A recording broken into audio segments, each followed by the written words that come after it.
Tunoa, le lili oe o le vanu, le rosa mai sarona, ua ina lona manongi, o lona faa maoni, e oi le oi. Se pesi ai, o oe ola une iola, o une iola, e fai matau tino.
Together with the band.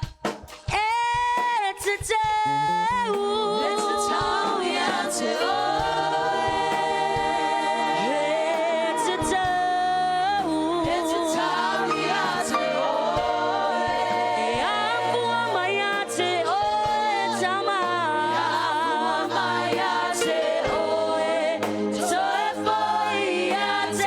Oh, love and see. You are worthy, Lord. You are worthy of it all. Yes, God, you are worthy. You are worthy of it all. For from you are all things. For from you are all things. And to you are all things. You deserve it. Hallelujah. Hallelujah, Lord.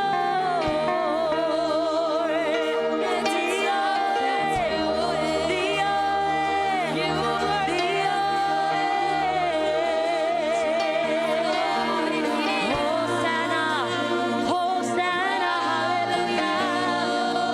You are worthy, Lord. You are worthy.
You deserve it all praise.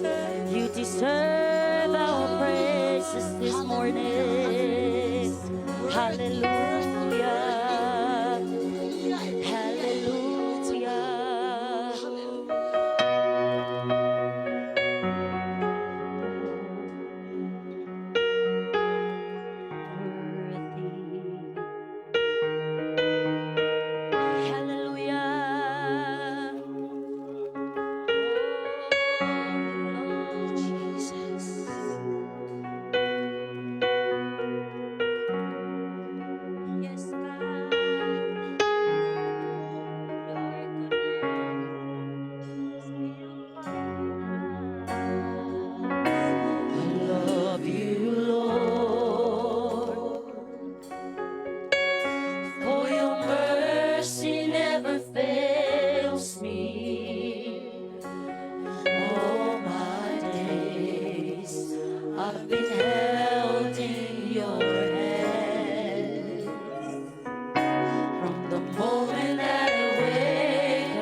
te fio I le vi inga fasili silina oilo vi inga sitia oilo mato watua ole tupu maleli oli hallelujah ole alefa male omeka ole mo male muli ole amatanga male ngatanga ele oli oe ona nafi ole ne yaso ta yawe ola boile faba give you the glory and give you honor you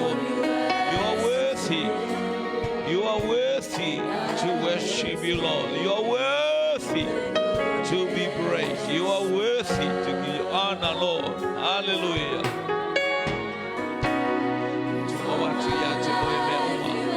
Neyo oile faba bau Mato ya il nei baengo la mataino le sauringa la ufanau Talo mole alo la utalo le ya Samoa Alo mole afi alo mole mana Hallelujah ufama nuyanga Ya ilo wanga le iniso e kalesia tapena tapuni le nei ya sa Hallelujah angale le ya tula wafio Hallelujah me umalama lele ya ufamri yangu ye le pa ya la wofio ya ingalotu taitas Hallelujah ya ipea lele banuia male manongi o ufamri yanga ilungo Samoa Hallelujah ei ona tutua ye kale sia taitas ye fama nulo suafa ile nei taya mato wala aureli yo mato wa inga penga tafailangi Famanuia ya teila toa mato ya ifatas.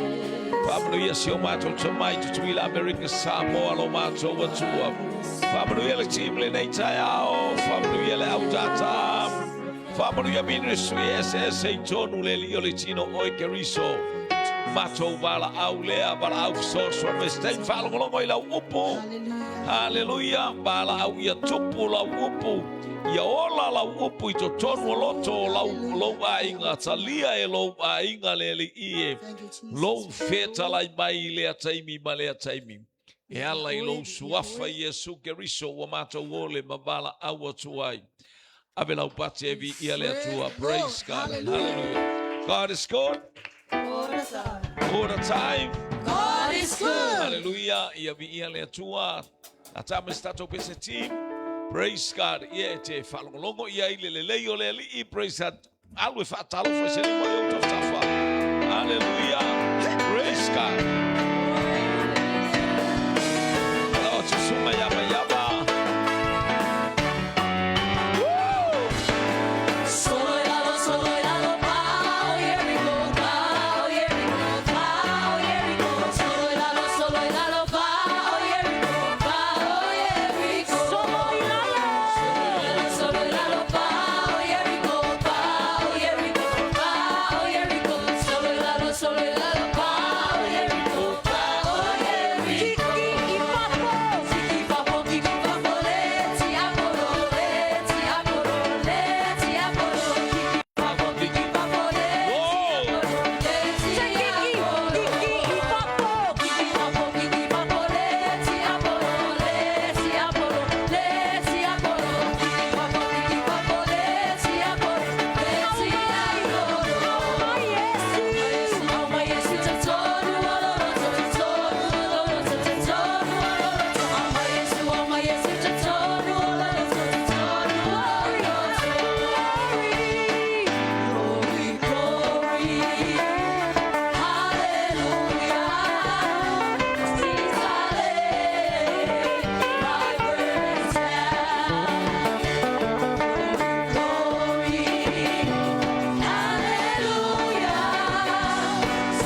au yo au tafa.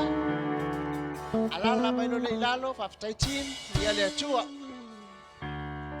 Praise the Lord. Amen. Fatalo fatu so man malo Kristo tato li leo ma en fatalo fatu ma una to ma tu leo tu moli atu ono bala aulia o tapunuina o fono ale uso au ona ya pua ma la sela se tasi foi sama sanin tato wanga ia ile si vai tau ia vi ia le atua ono le fangaina ma le bala auina ola na au ona le ngato nei o tato ma tua fa le nganga ma fo angalna ua awa ia tuai ila ua matu muli atuai il tato sauninga. Ai ole fe au sa tam faina tamai la so tofi asfala ile ole aso tofi ba aso le upu na mai tama fa ma sangi swingo mea amen ele ma fai ona fe meme a ipete le mauton amen pe ai ai se mafutanga o male atua ma e malama e lo so tanga male atua amen ele fa pela le wo fa pe wo fa ko kala wo fa fu se ia e tama amen no amen. Langa fe au le fa ka mo e mai ai le lava yaso. Ia mauna tua. O le tato ia i le swingo mea. Amen. A fa ila ke le mafuka i le pokalame ia fa solo le yaso tua man yaso le. Ia vi ia le tua. Amen. Wo emisia se stasi va enga o le fa ola laino lo wanganga. Amen. Le fa amalo sia o lo tangata lilo. Amen. Ia fatalo fatu so man malo Kristo tato e kalesia mai tama matua tina matua na ia tato fanau ia man fanau lalva o tato e kalesia le ngata fo le au mo tofi sunga fa fengainga sunga le banglia sunga ya wao sunga ti akono ia mai lato umolo tu le tato ngaluenga ia vi ia le tu fatalo fatu fo ilungo peng tu fa ilangi lato lo fa pena ona fatasa smile nei tayao tato mafutai e fatalo fatu ia te oe le sofu malo Yesu Kristo Paula le swafa tati te tusai amen la fata va atangata ia al swafa lava lea e mafai ona ta fafsanga ia o le swafa Yesu Kristo o se tasi foi po se wo se uso o fa penana asia le malu le tai ia fatalo fatu ia fa malo fo lo su mai malo talia ina o le nei tai au tato te fai mafuta tato te fai sauninga tato te mafuta ile sauninga I tonu ole alofa Tunoa pata alofa foi tama ole ekalesia ole sunga bishop elia tavai malantapua inga tonu lo manuia o tama ile toi fo yatu ia vi ia le tu ono soifua o lau sunga male fa ngaina tu mal fa manolonga sili ona tu mau le fa unga I lungo lau auna nei tai au amen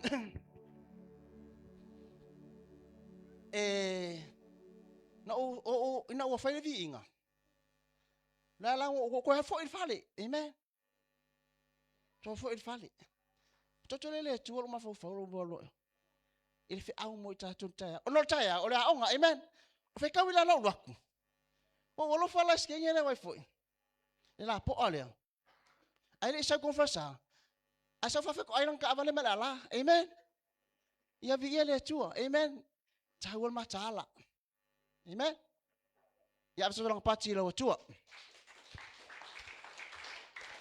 praise the Lord o tato aunga le la aula kula aunga ko penga mo la aunga ia ale la sui tato la sui fo se ia ka ko aunga ta nei amen o le anga le la tu la fa ya aunga amen vi ele tu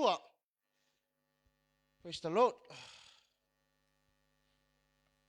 tu ela tu si le amen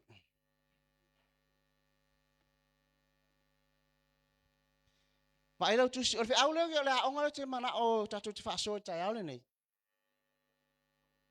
ona ole ka ko ke ma fau ilo ma fau a vai nele tu si le tu si o le fofoanga po tu ke nesse amen uma long fa o kol fofoanga o ko mekia le oso me o satani amen pe uma le chapter 3 nga ia ina upa ulo lo tangata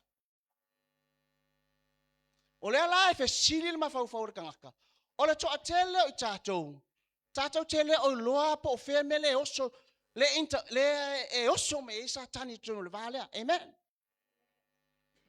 praise the Lord kene se tolu nga ia le venga Ina ua whaasosoina inga wa uma whamairikala lea kua ia a tama eva. O la au uma ke lua ai ai. Ai kasere la au e saa ono lua ai ai. Amen. Ai sauna ngata whamairikala kuspa iyo ai. Oi? O le ngata o satani. Whamairikala iyo le kala kuspa iya. Mo iwa whaimaile kua ke saa ono lua pa i le la au. Amen. Ai va ailan fa ka okongo le tengisi. Ile fo fronga le tua. Le ai masa keming fa pe le tua. Ia iai satani. Amen. Sawa. O fele vale oso me isa kangi I. Amen. Sawa. O le la ko kele tanga tala ko kele o mamla mainga le keming oso isa tani ngofo I. Amen. Le nga o ai ka nga kaya fai. Nga o a kamu ma eva. Amen.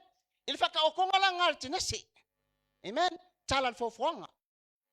O taya la nei. Leo ke fia talan no ai ate oi. Ke mga oi au mai no ma fau. Leo sui le maka upu sa ta fia talan no ai taya la nei. Ale la ko ma fai e fa malama le vaenga lea.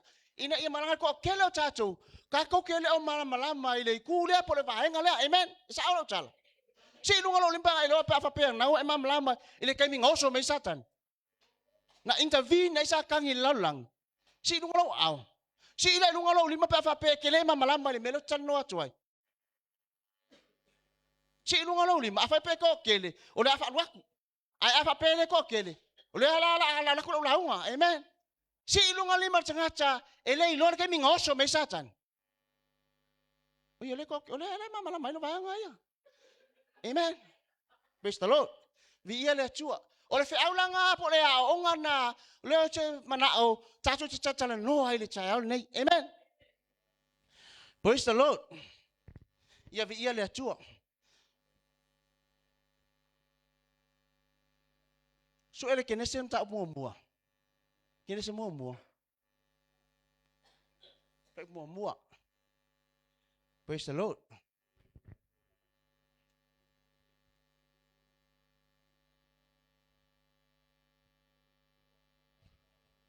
Maua. Pai kau fakas. Amen. O kala ke nese, fa mai na faia le atua, le langi, male, la langi. Ile amatanga, early beginning.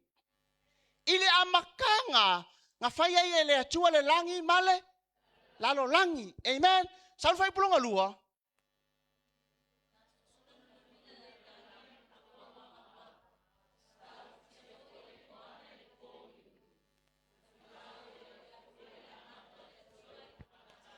Okay. Ile fai upu mua o lo mention ai ele tu stala le upu fa apea o lo fa apea mai nga fai ele atua le langi male lalo langi. So the heaven and the earth. Ile vala le fai upu mua nga. Sa lo fai upu longa lua o fa malama mai ai ele kenese fai mai wa so ona nunumi le lalo langi. Amen. Wa so ona nunumi le lalo langi maua ngao. Now, what happened in the heaven? Lala melai ko pulelangi. Nothing. Amen. Or fai upula le lua fa solo mai le lua kolu. Mata ole chapter. Lai tala no ai ile creation le lalo langi. Amen. Mawa mai. Ile fai upu mua. La nga seki ele akua. Nga fai ele akua le langi. Male lalo langi. Ile fai upu longa lua. Loa amaka ele akua. Meka ole recreation. Amen. Nga faya ile val o le kaple fai mua man fai pulonga lua. E yele va ke le ale I. Amen. Ai va ai ma cha upu lua ma le tolu. E le o kala ngoa I se langi. Amen. Ka mua mai. Nga le fai mua la mention ai nga faya le akua le langi male la lo langi. The heaven and the earth. Ai sal fai pulonga lua chapter 2 kala ngoa ai. Chapter 1 to chapter 2. Nga ole only the earth. Nga ole la lo langi ya.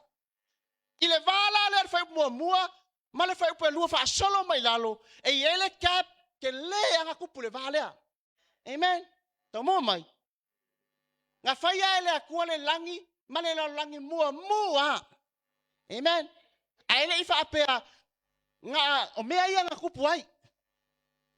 Nga iaile fonga ele. Amen.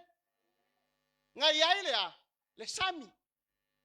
A ole recreation le nga lai o nga iaila au o manu lele matangata.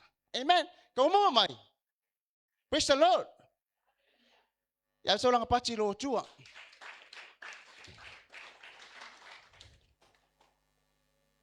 Ole mela le mo kupu le vale me fai mo me fai lua. Ole ke le ole cap le po le pilioka le. Amen. Langa fenya cha nga le so or fai mo me fai pulonga lua. Ai ava ai nga fa solonga. Ile fe pokalame le tua. E mi ale cap le. Ole cap le te fia tele noa ia te oi. O i le nga mafua ona iai le kaimile o satani. Amen. E iai sakangi ele i whaia a kamuma Eva. E iai sakangi ele i whaia ngira au. Amen. Le anga la recreation le apo le koe whainga le kua laulangi. Le wha mai le kua ia whele lei manu. Amen. Ia iai le mea kaurea o le ia. Ia iai la ia la au. Whai ma a kamuma Eva. Ai sa iai le amakanga. Le mea ta ole lalo langi. Na ole ele male. Sua vai. Amen. Ole vala lea. Lea kupu ai le whapiki le taimi lea. Ko mi kongwa la lea. Le tupo le mea le pirioka. Ole pirioka kongwa lea. Lea nga sau wai satan. Amen. Ole langi o mga sete lea kua. Mauku me uma. Amen. Le lei me uma. Ole se kinga la le lalo langi. I la lea ele yatoa. Amen. O i le nga mela le kako vai lo la ia. Po le ale mafuanga. Nga lainga fa mai fai pulo na lua. Sa so ona numi le lalo langi maua. Ngao. Ua ufitia fo ile moana ile po huli. Ua fe ngango ya ile nganga o le atua. Amen. Asa nga pati lo atua. Sekiro le kuwa le langi. Man tua fe yaku. O le lalo langi alea. Le wa ele. The earth. Pala. Marifonga tai. Amen. O mea la ia. Le ia ile lalo langi. Kai mira. So e fola kusi, so e fola kupanga ia. O so e fole esquielum tapelusum le valu. Praise the Lord. Esquielo lusum le valu fai upo e. Surulua sum le tolu. Amen. Pakakia mele nga. Wa sekila ele kuwa le langi. Faya na angelu. Faya le kuwa ile langi angelu. E yai me ka o angelu sili. Ia ma angelu fo nga ye au. Amen. Au angelu. Faya ile kuwa ka ke ngoya ile angelu ngoya ai. Lucifelo. Ole angelu nga o ia fai viinga. Lucifer. Amen. O kapilielu ma Mikaele.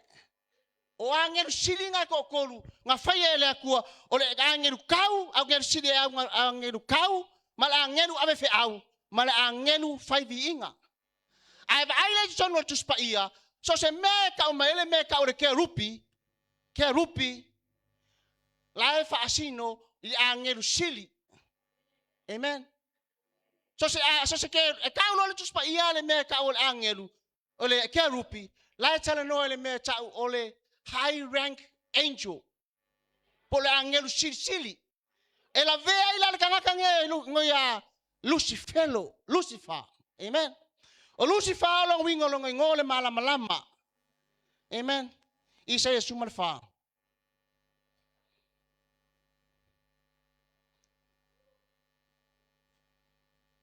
Isaiah ko somale Isaiah lusumalfa molia. O yes fumalfa po lusumalval.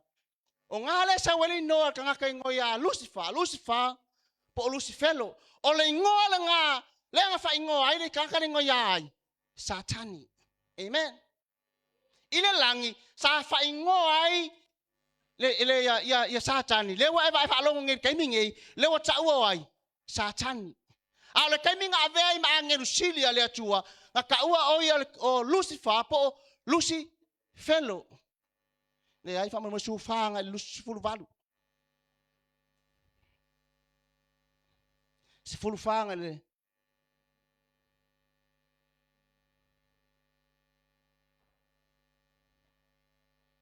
Isaiah sumal fa ipa sumal lua sumal lima. Fa kau fa kasi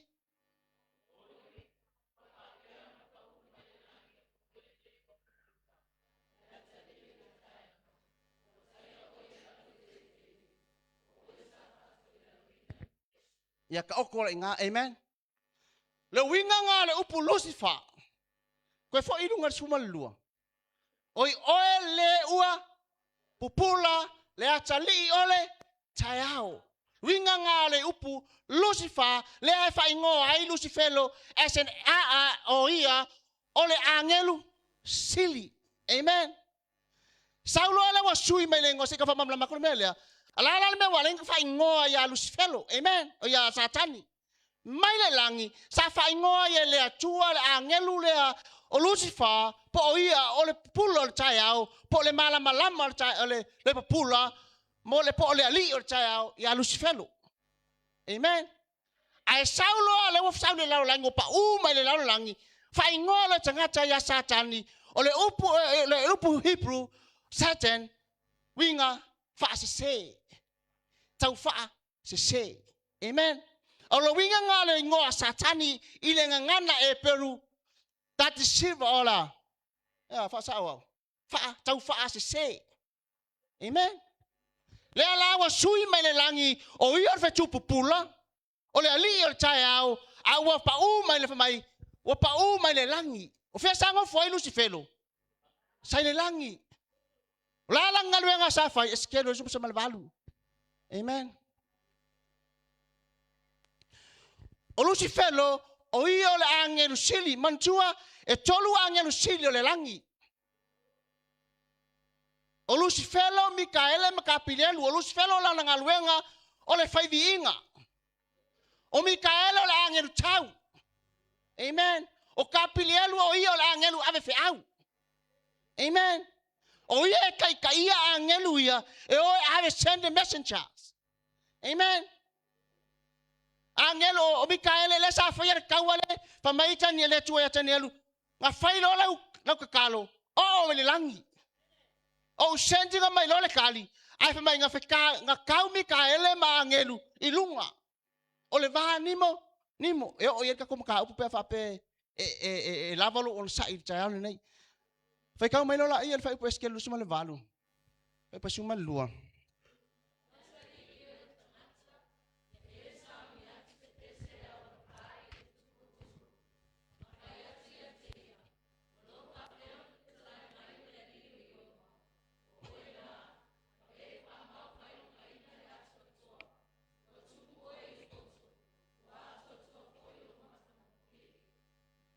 Sao?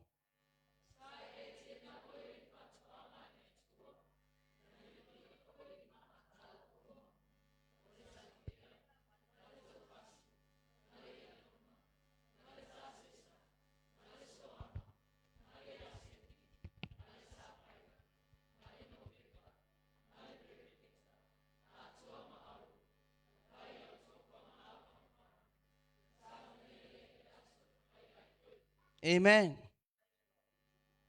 Ke unga yang ke wa ele kua Lucifer. Fa mai nga fa maka ngo fia inga oi. Onga lang ngaluenga le sa fai. O ia ole fai vi inga. Ngai fai mai na fai au topa mau fangu na saunia ia ile aso na fai ai oi. Amen. Ole kopa male fangfangu o me faya isiva tangata Israelu e avele viinga ile tua mele nga kewe fa menga kewe i aulo Mario. Amen. Longa winga kaka le o se Lucifer iko ile ngo fuanga le langi. Ele tangata fatauva. Amen. E aulo le fa menga kewe winga ile akua Fa mai sa fa maka ngo fa mai sa ke oi so ama ma ya sepi. O maka ia. Amen.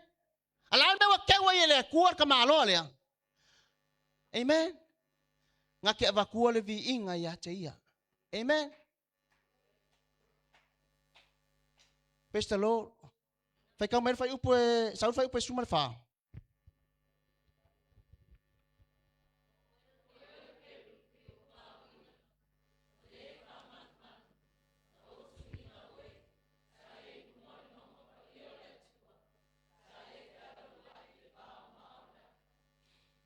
Ile skelu le lusu mal valu. La tala no ya churo ma saitonu. Amen. I ever I le context. O ngale amai ai le kangaka lea. Amen. Ai le ai ma se tupo tu o langa kusi al fe au. Le ave churo ma saitonu. Ai le ai ma se vaenga o ia mea. Nga fa pena ona ia tupo saitonu. Ale fe au le kau moli mai e ale le nganga o le kua. Se kau fa mala maina le mea na pa u ai satani. Maile langi. Fai maile tala jus pa ia fai upo suma le lua. Suma tolu fa mai sa e fea sa I e tena. Ile an afio anga wai. Ko me I mai fai unga le fai upo suma fa mal mole si ko fai kam fa mal maku ko fa so me le lalo. Sa e lungal mau lale. Le ai suma tolu fa mol fa me suma kolu. Fa so me le fa mal mak fai upo suma fa. Amen. Ya, ka o mai nga. Sai e tena oe ile fatoanga a le atua. Amen. Ele kala ngole chapter fai upulea ile e tena le pa uya kama eva. Amen. Atala no ile tena tana no ile paradise. Olo wingo lo pu e tena paradise. Pala kaiso ale akua. Amen. Lai kala ngoi le langya le atua. Famainga faya oe. Sa ku oi le fa toanga le tua le la fa makala langa ile fa upule suma tolu la fa makala ai le fo inga le tua tangata ne o lucifelo pole angelu le amen sa le fa suma fa mayo oi le ko rupi wa fa'u wina atala no le te rupi tala no ile angelu silly the high rank angel longa winga fa mai o ole angelu sili wa fa wina ole fa malu le ala winga le meleka fa makala eskelu o ole angelu sili e mawa lunga la pule amen ole kulanga ole ole malo tutono Samoa e fa malu Ola ia ile palemia ai mafai e kula fongo ale sengi le palemi le head of state ele mafai onga pasi le tula fongo sawa wa mister Ole ngaluenga le sa fai ai ile va ole akua markanga kale peichai wa kula ia ile akua le mea le ole fa malu po o ile angelu sili po o wa ke le longa rank o ma wa lunga lo tulanga amen le ala wo so ai lo le me ka ole pride sa fa ipo suma lima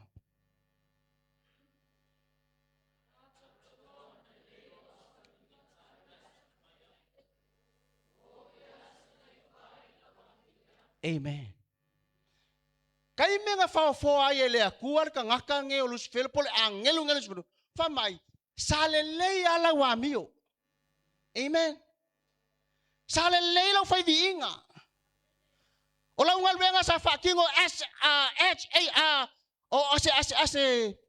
o se ke rupsili makua ile le atotoa amen fa mai nga kai minga fai mai oe makua ile le ona fa chino la ngal venga amen ai wa lo aku e ia ile mele anga le ko kongu ya oe amen ngai fa mai se io o le aso nai lo ai la wa mio le anga amen velo ia le tua aba so lang pati lo wa tua me i folo le se suma fa fa upo suma lua o le fulu male lima amen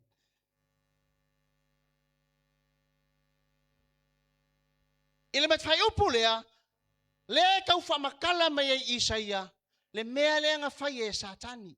Po le mea le nga fai e tanga, aile isuia mai a sakang, mea le sa fai e Lucifelo. Amen. Le amio le anga le wailoa. Le wailoa e le akua, le mea le anga le fai e sakangi. Sau, fai mo suma lua.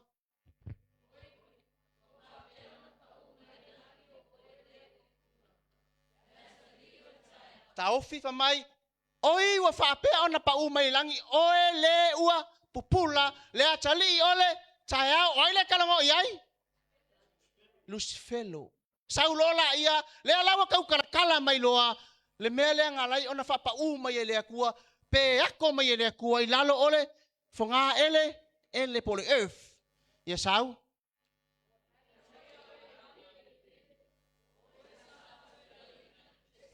Sau su kolu.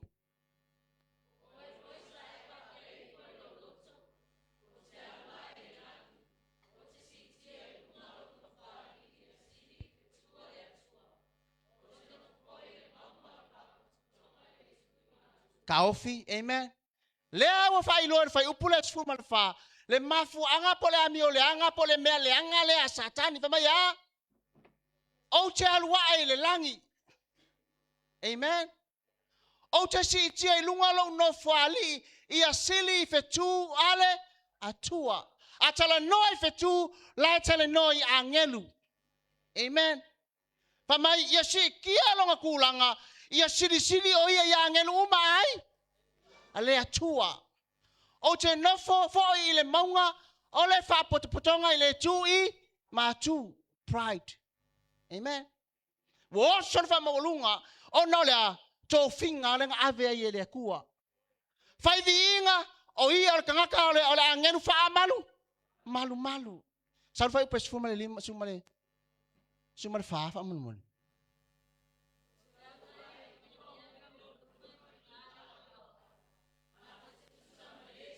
Kaofi. Le ale melo kupul mafau. Le kupul mele kupul loko. Le ale ngala mafau sa kangi po Lucifelo fia. E fia tutu sama lea tua. Amen. Afko me ino le ino fai upo suma le lua.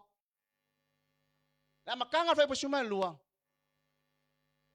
Oi wa fa pea ona pa umai ile langi. That's the reason mafu anga le nga lai onga kongi mai le akua sa kangi ile lalo langi le ngata wa fia sili angel uma awa mangao e ngofo e tutusa lo ngofo ali mai ma le atua o poka lamele le kaimilia nga faia aile faia atamu ma eva o le pilioka o faia le chapter ile verse ile faia upu mua ma le faia upu lua le kalango ai me ia tano atuai amen. Sal fai pas me inga se pas uma lima fa mole a au fanga.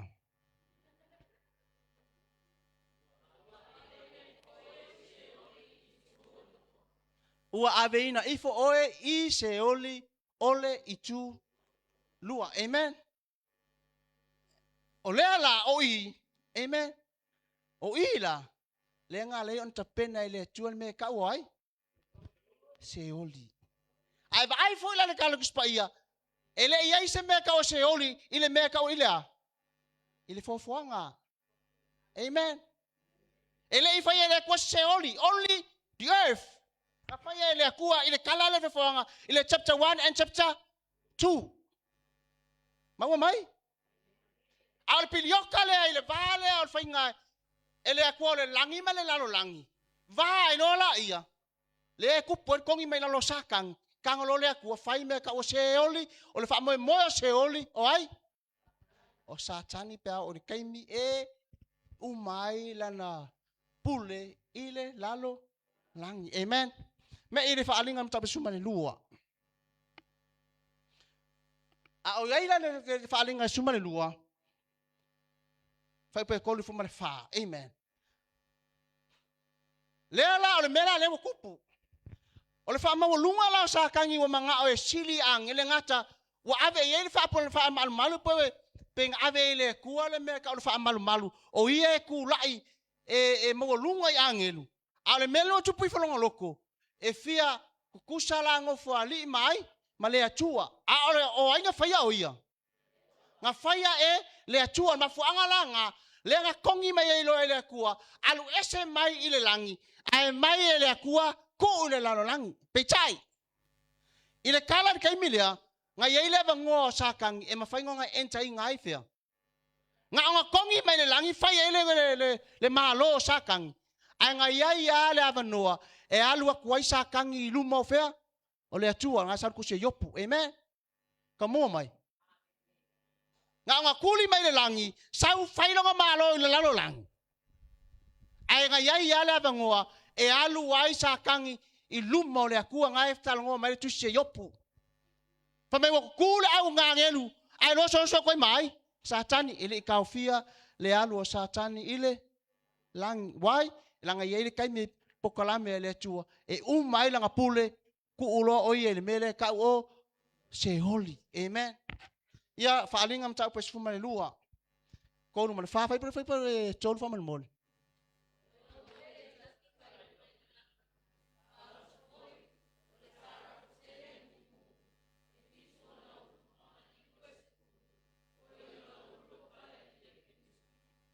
amen fa mai ua iloa foile tasi faalinga fa auta ole tarako tele mu e fitu o naulu mona nifo se fulu malelua o ilo naulu le paleli e fitu o le karato le kalako le kalango ia le taupu le la tala noia satani sa we fa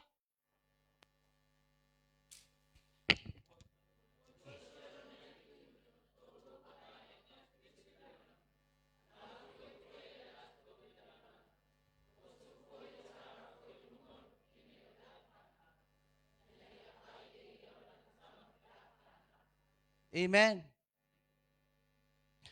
o le ngaluenga le sa kangi le sa we fai atala no le karato lai kala ngoya sa kangi aba ai foi la matanga le fofoanga pole kaiminga ya tamba eva lai tala no ile ngata amen atala no le karato lai kala ngoya sa kangi akala ngoya sa kangi lai kala ngoya le ngaka le sai le amatanga ya atamuma eva amen e kemi okiai aya fa so ko va kemi amen ngaba kula ko moi mai amen faalinga suma lu fai pe tolu ngawa uma le fai punga fa melo la ia fai pe fa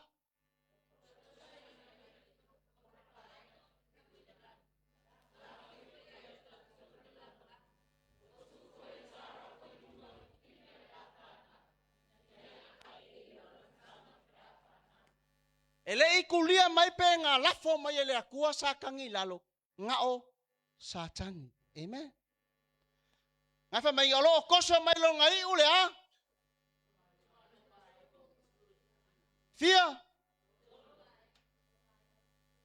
langale e fenga kai lo va ai fa mai ua toso ele nai lo na tolu o vaenga o fetu ile lanya tala bengo tala no mo aku akala ngoi fetu la tala no ile ia ngelu ale vaenga le fa mai lo va itu ilo na tolu o vaenga fengo feel mathematics 1/3 amen tasio vai tolu o angelu lele langi amen kasio vai kolu angelu lele langi afai milionga angelu lele langi amen longa winga la sauya satani malfia angel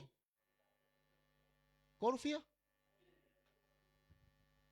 elela ikikila se au ngosoma sakangi ona o kerupi po angelu sili e ya la ko vaenga amen e ya la vaenga mikaele o mikaele o ia ke ia isi angelu ia o kapirelu e ai foi langa vaenga o lucifelo e ai foi langa vaenga o ila ko uma ia sai lalo le vaenga lucifelo nga sau sa kangi ma koso mai amen atala noe karato ko me ile fai poivo chapcha le fa mole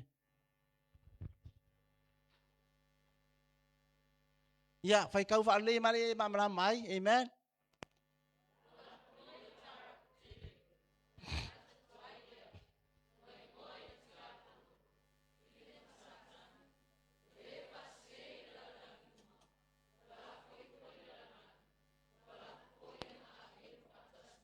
Amen. Angelo umaya sa iglalo pule nga sa kangi. Famay wa la fo fakasi mai le langi. Ilalo ole lalo langi. Famay le chala tus paia wala fo mai fo le kala to tele ole ngata tuai ole kalongo yai. Le ngakale nga fa. Fa o soso ya akam eva. Famay lo la yo satani ole fa. Se se le lalo langi ole winga ngalo upu satani fa. Se se me langa la fa pe o saulo me ngai fai ai le lo o fa o so so ai inga ya fa se lo ma fa fa ngai e alu le ola fa fa amen aba so lang pa chi lo tua praise the Lord elega o sa kangila po lu si felo nga kuli mele langi amen atala no le kalato wakala ngoya lu si felo akala ngoya lu si felo Latala noya satani. Atala noya satani. Lakal ngoila ngata. Amen. Ya sa ulang pati lo watua. Mo la ko le ma malamba le fia ma malamba ka upule kal ngo kwai. Ya vi ele tu. A la ko le ma malamba ka upule ngofo pe oi mamoy. Amen. Praise the Lord. Falinga sumal fa me ina la fa chapter 2 12 ol falinga le fa mol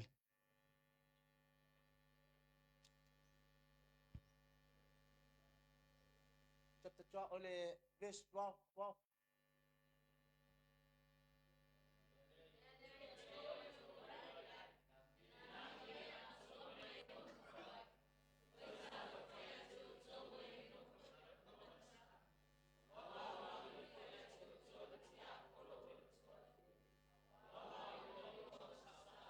Amen. Kau fai kau fakah fale lain mai ala ya. Amen.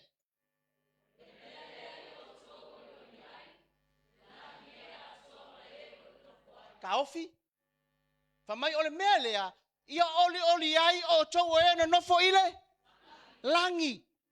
Ai sea walu ese kala sa faso sa. Sa manga ai fia sili lungo angelu. Amen. Ai fai melo la ya oi chalo fa ya ai. Mafuanga le ngafe mai verse 12 verse 2 ole chapter 1 ole kenese waso ona numi maua oi chalo fa yen no foile la lo langi awa sau satani malea lo choa va ai le ai fa mai o ena no foi fanua ole kaiminga ele yen changata ale mele le ai ole fanua male Sami. Ole ngal kaiminga pole lalo langi ngal kaiminga ngale ha. Ngale sami male fanua. Saulo la yo sakangi wakuli mai walo ilolo chocheli. Saulo chele lalo langi. Me nga fa mentali spaya uanu numi maua. O ngale ha.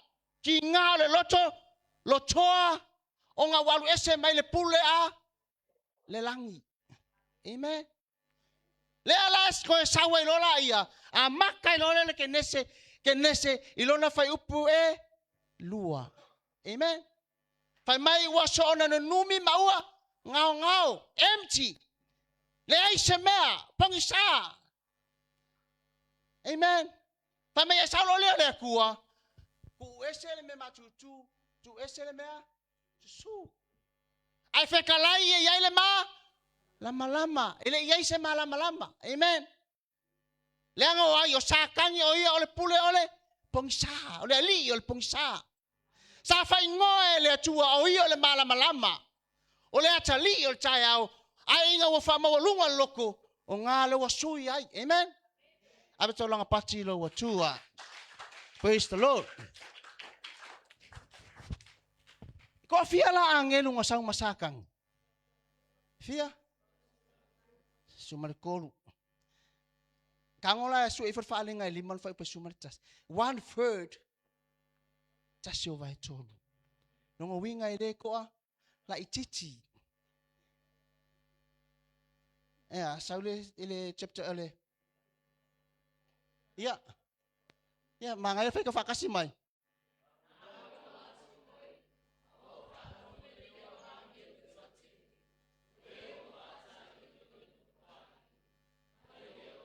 Praise the Lord.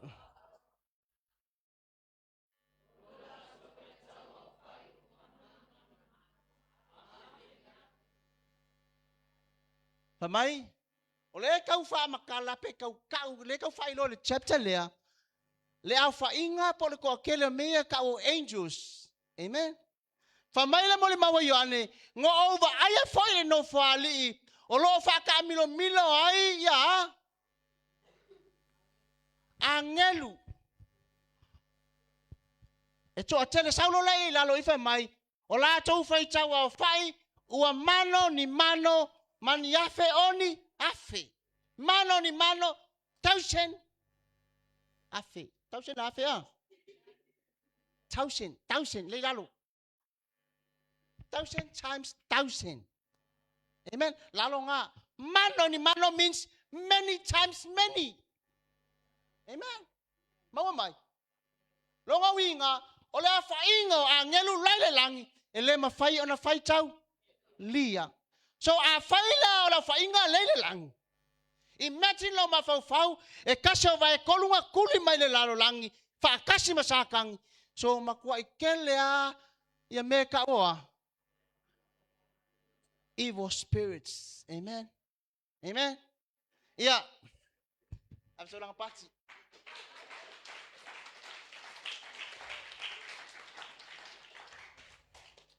Ole a foi, ole melanga, falong ole mayoto.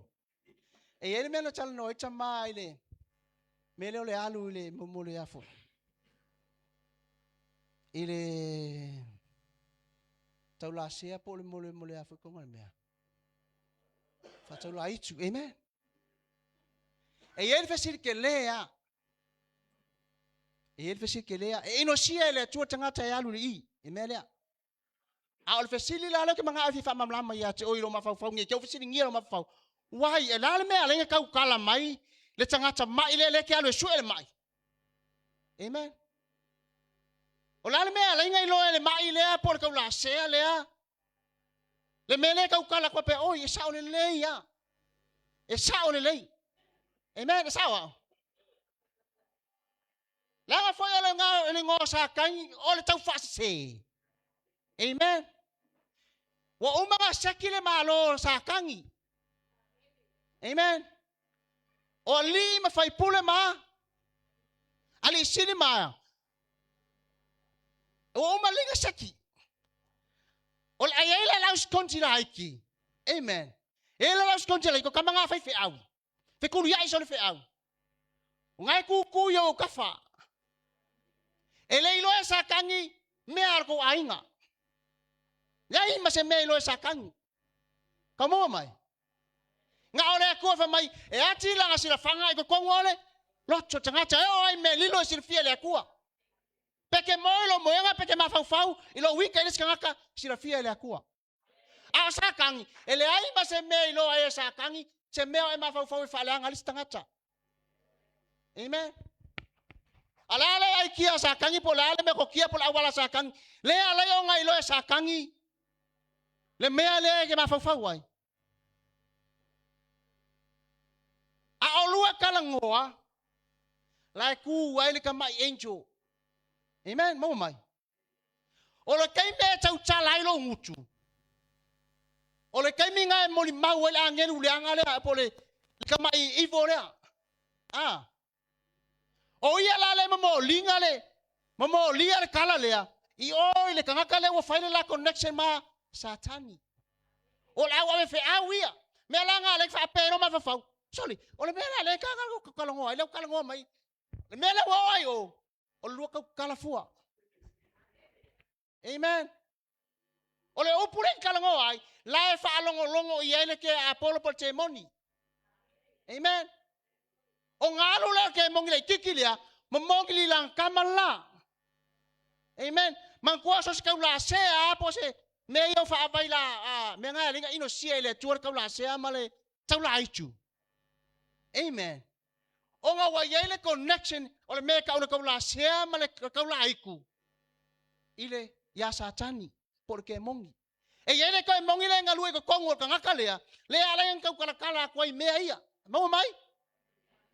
E saula ka mai moji le e le sa le ka mai mea le ka kua le len kala ngola wa ngala len kala ngola fulu ma ile mele fa mai fo we a amen fa mai ko inga nga le mali e fungua wa le menga le fa kala mai ai le lo o ko kala fa ko ainga ala ngo fo ko makama ia la kalinga a fa kala ngol ko ainga me ngai mo mia so se kai mia e fa tu chan longa e ni le sau le fanua ele ma fa nga so sa kangi po ka mai mea ia to tono low area pe a fai ele o sausawina a sausawina ele mafainga enta kama ia a fai ele o kavaina oe lai fa longo le ki Apollo i ko kala amen o kala ia ke kau kala e ko ma mole ki Apollo le kama mea le ile kanga kala ngofo mai o me langa ke la ko e suala mai fa mai oe e sa ole le ia o le ikar ko inga ile sa o nga fai o long fangua nga fa ko le ia le ko inga e fia ka o ko fa kasi malo makua amen a ko kala nga fai malia o le fa mal ko inga a ver ko le makua o amen ai o so male mai ka kala sa o male mele a o ia gra foi o lo wangu kun ka kala ai amen a ve sa bilang pachi lo watu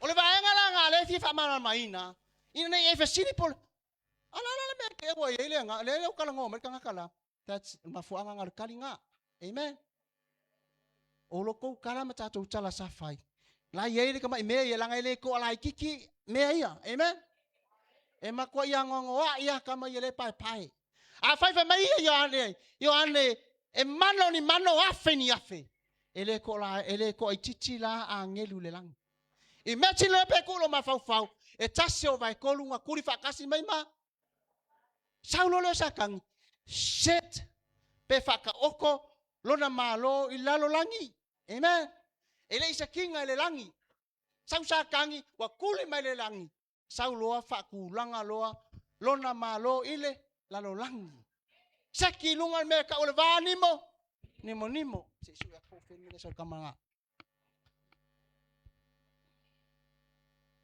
Efeso 1 verse 4 que uma calo se furu uma amen a foi fia para me amen ya salve si lo ole fanua malona tapu a fanua amen ya pe ole facilina tau lungo le atunu u foi mai ele fanua malona tapu a fanua o fanua malona tapu a fanua e mala le ia le mele ai kala ngoa o fanua malona haitu amen ongo kako e o mai missionale e fa kala leina Samoa sa pule me ka o ke mongi mahaitu e me nga ye ka poinga amen e fai ka poinga fa mai pulo lo le afi e pulo lo le la fa pe upu a le sa upu tapu a inga amen tapu ai to se me alu ai si kanga ngu a ye se tapu a fanua pa ka inga e ia me sa le nu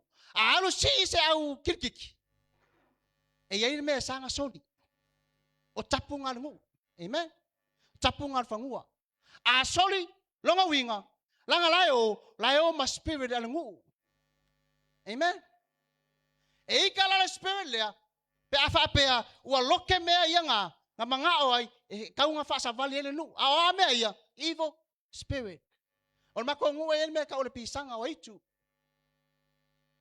amen e la kiki sa sampini le lua le tasiva no lua ulua i fo sa moa e ngol tamo le pisanga amen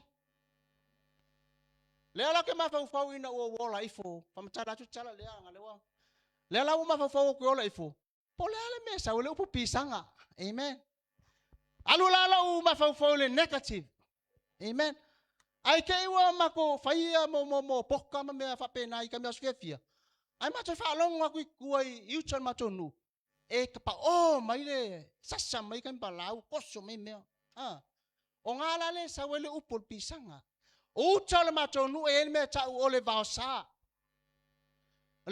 nga soli me foi langa o lo tofanga ele tu elia amen sawa a ma kola e o lo la uli wa fa o ko fa pea e ke fa longo aku e ke li o kingo le mfanga ko soli le fanua le apo le lunga i fotono ma ko fangua amen a wakari kongo e ngaka a fai a alungi me o ka o alo lau kirikiki e yaile me to e kole ngaki o ngaka ia amen e fai le ainga o nga kole o le ngaki ave ku ia ka falfanua o le fale e longo fia le ko le maile ai le melea ia nga alu lola ia koso le akolea kau mele ka ngaka vai loa le wo mai kama amen le ngana ngai masangai le wo mai kama so se kai mela ya lu le si le au kiki por au ka alo le nu e mautino ai manu malo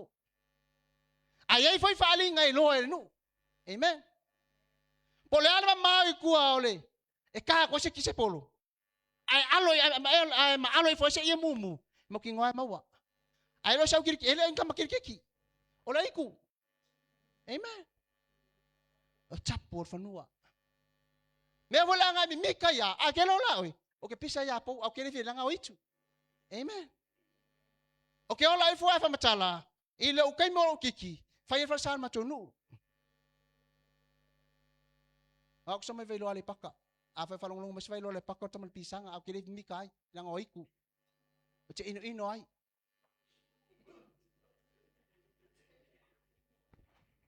ina o fa sa ola le no tala au ilalo fa no le e fai ai mo kamangwa me favorsa mantua asola le wakele mai ngai skafu me e fa ngai au kamuka a ngai me e sa tua ye nei au tufunga o la ka ngala au wo pongia la ka ngala au wole mafai nga kala wole mafai nga amo mai kai o mai le nu manga e mala mai fra kai au waka oko uma la au ya makoso me iku la wala amen el ma kaukia wo fa matala ya mea ono me ta ole tapua fanua o ai ko fanua po sa fanua au puta no le tapu sa ia amen ia langa ole ma fa kesa sa mo vangala ole o palema ia matiu ma fui a o se ka fa mala manga nga amen ne fete naila ka okola ya langa nu malo arka ko sa o tuspa ia me ka ole pipiko amen ile me ama moli mai ai ale kala ngalai o mau ya kala ngok wai elo mo moli mai sa simia la mai le kuspa ia amen ya te va tu ta ya leli ana tam fa ilanga langal fisili ono fti na ingo mana tu malangona ili fa le nganga martino amen e tele ia le e tau toso ai le langona le fa le nganu malangona ia le fa ale mana ia fa ole tu alta o ne wa fa mai me io o su nga mai ile mama o su nga mai el mato ainga amen e taua ia mo tato uma ia tu maulo fa tu tuanga o le teile atua o le teile nganga o le alfa mai le sa sa o ia pastel mele tawanga ia tuai o le tu fa pau o le tu fa ana mua ia ma tu fa pau liuli sa ia ile atunu ina wo lu fale mai tana le na matua ya e afo e o mal taimi nei a ngai fo ia tonu o fale tusi me fa pena te va ai ila e yo sa mo sa fa ya soia amen ya o tu na manga sa o la ile atunu sa le ile yo o mai fa o la tanga le li ya le wo o mai fa o la tanga o mana onga le ile kalesia ya tu firm bold mau tu lo tal tonunga ele ya se si me ke sulu ai me yo fa fitauli ma me amen na ilole le pesere na tata le va yaso Jesus, just a mention of your name Yesu na ole ta ula va lo suafa yo sola le ole fit say amen mele le tau abatu langa awale inu mia male fa le manino le ya sau nga pas on ma to fo ya inga tua oka ele ulu fale ai si fangua yo ai ke ringo e faafe le atola au le atua wakele aka ngaka e urufale tonu ma urufale o ngaka o ke vai e sili le malosi o le o lo o tonu na ilo le o lo o fea lua i la lang ia pe o mena le tau avatu ni e fiafi ina ia tau ave ese alfa afonga o tom tatou ia mai tau tonunga fo ia e mai lo ka mai e ma fainga su e ele mai o sia ka ma pe e fainga e lo su ele me le e fainga e lo ia o le vatu pe fa taita inga le fo ia e to inga tulanga ia ia pe wa mariu nen mai ta ile matou ai mai ta la listanga ta mai e fainga su e para me wala vea ka avale kingi ia tau mau mai oi e pule le ola o le fisili tele al na oi e pule le ola e pule ai ese ai tu pe pule ai le atua amen amen mana e tele mele nga touch ai pastor tayal nei o le sau o mea tatou te iai Amen. wo tali tonu ale keren kau kala i fo fai fe e alanga i lo ele se kalesia merka ko kalesia or ka ko wa kalesia no o ai o e alanga i lo ai ko le si ku ka ko mea ia o ia ka ko mai ai ku ia o fai tala ia pe on fai mai ia tata mai ia tu amen ai ma fu ai le sau wino mea tatou te iai ma te talo ina ia ia fa unga le ngang pa ia mea tatou te iai yo mena na lento e langa sili nei ta ia ai vi ele li fa tai tele pastor mon mata upu vi ele li Absalong pachi lo tua.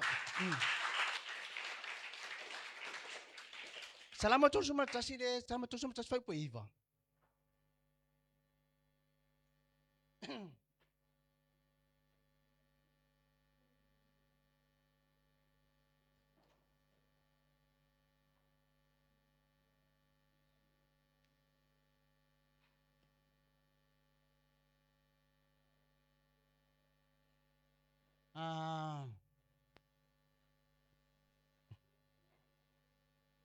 Ama se salamo la ko kasi fai po formal fa ko fala sumal fa. Sumal lima. Su fa su lima.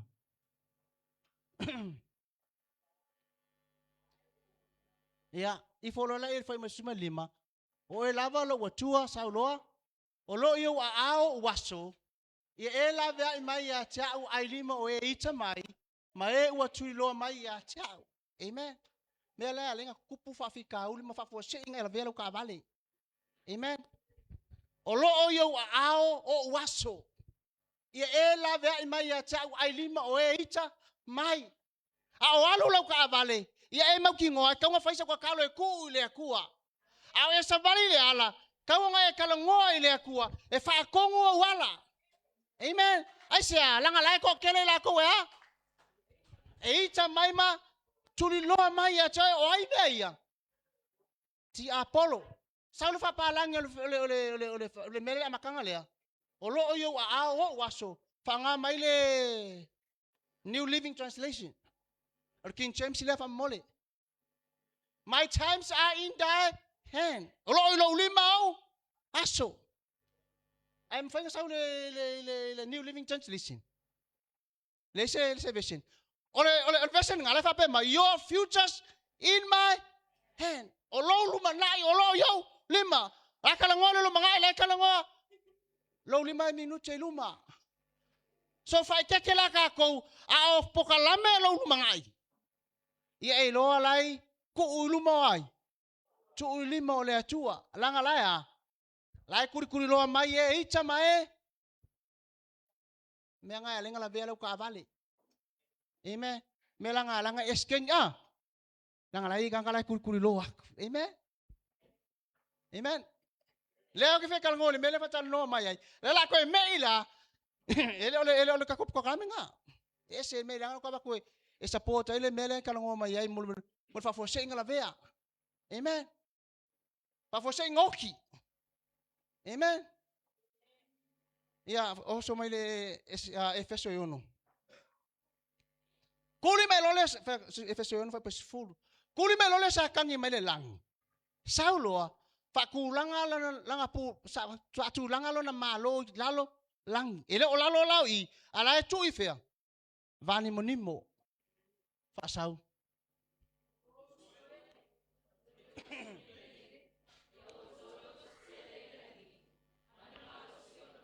Fa sur mai fa ipu.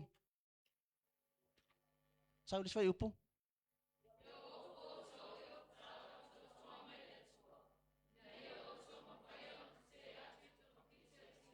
Saulis fai upu.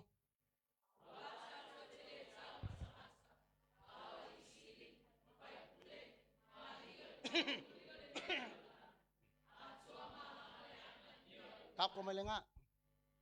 Saulo sakang. O sakang ia lai lunga. Sili angelu ia, angelu amileanga. Amen. Saulo leo satani. Sekilo nga malo le lalangi. Fakulanga le. Oi. Ali sili lunga. So mai ai oi.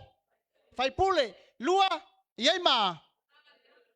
Ali iol poliuli. So mai lo ma.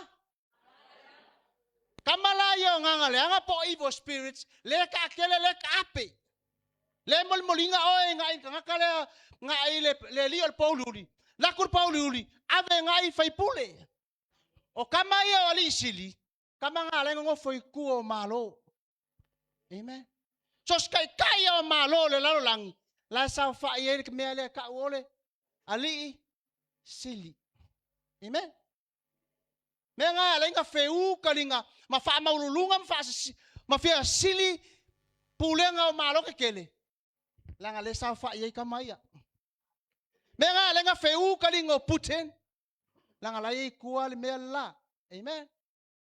Komo mai.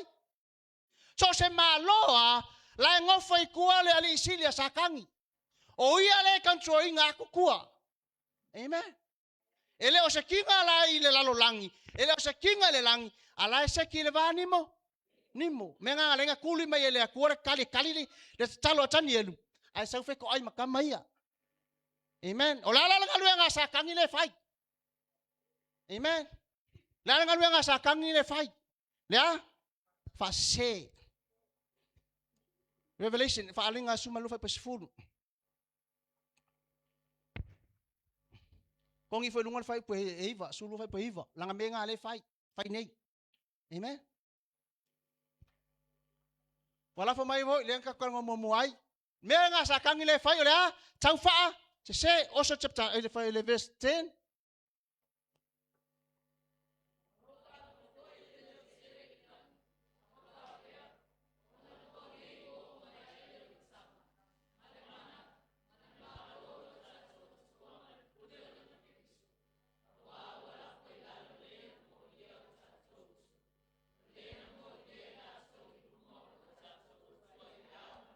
Amen. Lesinga mele fai sakang. Ola lang mele fai. Le ka umel fai pulia. Ola. Alu memoli oi lu mole akua. Amen. So se kali ba sa fingo le akua. E mawalo sakang. Ole menga sakang e fai. Memoli le akua. Lau kamalale. Lo kali lai mulua. Amen. Lo finga lale fa pa ululi malis kamalo. Ola ngal wenga le fai. Menga leng kuang elu. Ai fa mai kala kuspa ia. Vai aku le akua. Ai so koi mai. Satan. Fa mai le akua. Ngai vai fo lo kali of mai. Oh, ele ai mese sia. Ol kanga kai chonulana amio. Yopu. A chonula amio. Ele ma fenga molia oile sakang. Fa mai fia kango ia lang mai. Fa mai kala le atua. Mai kala sakang. Ele ma fenga kango ia. Amen. Ele ma faya sakang yang aloke oi. Pe achonu masao la wamio. Langa ngao pokalame ya le akua on ya yopu. Ona ole pokalame a le achua. Ai le o se pule sa kangi ngao ole mai ya yopu. Amen. Nga fa kanga ele akua. Ya seorang pacilo wacu.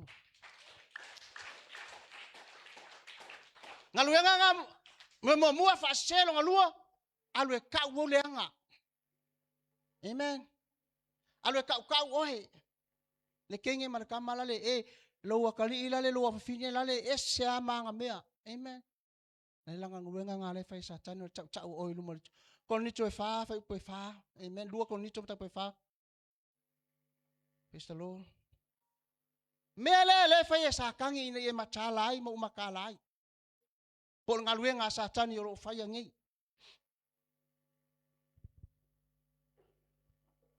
Fai kau fatasi.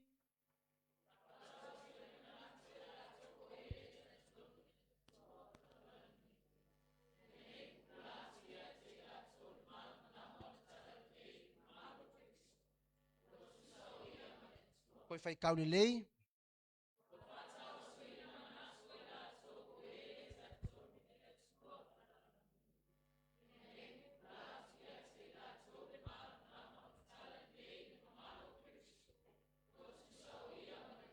Lale mele whai.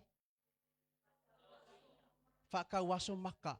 Mea ngai ala inga e whiu ke mori mau, lesi o uso, lesi o toa whawhine, lesi o uo, amen.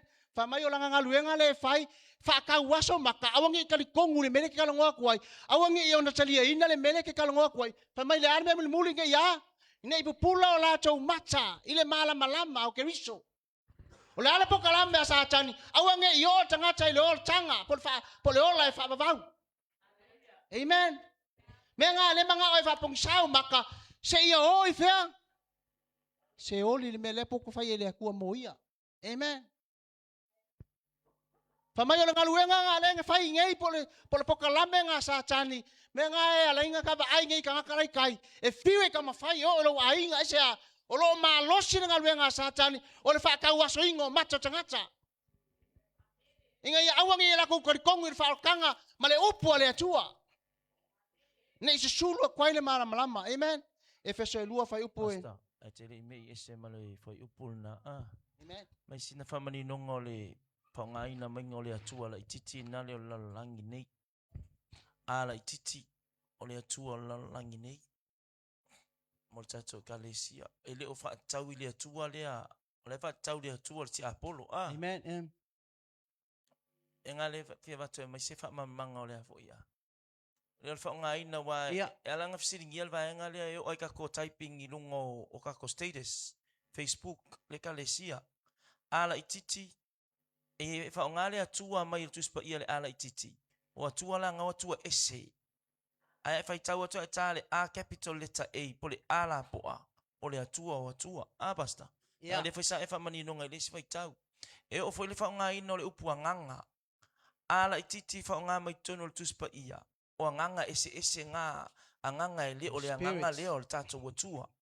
Ai ala poa o le nganga o le atua. Ia pe o le whaunga ina nai mai se atai me tai kako me lungo Facebook ma me pena ia fo le poto i le atulanga. Al whaunga ina ngai whaunga mai kua e le atua o le lalo langi nei. Amen. Ia whaftai mo le koe kau wha amangi nonga o le. Ia e mama lama lei vaenga ia. Amen.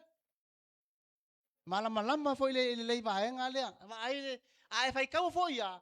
E tau ona e ma fau le fai mai o e le talitonu e le atua o le lalo langi. Lai tala no ai mo spirit ia. Ele evil spirits. Amen. Lai kalango mai a satani. Ia whaftai mo lau sunga mo le tau toi whamanatu mai le vaenga lea. Ia Efeso e lua fai upo e lua. Le sile nga lue nga sa kagi o ko mafai ngei malo o whapena o nga lue mai ei mo i tātou. Ina ia matala ai makako malama i le mele whai ngei satani. Amen.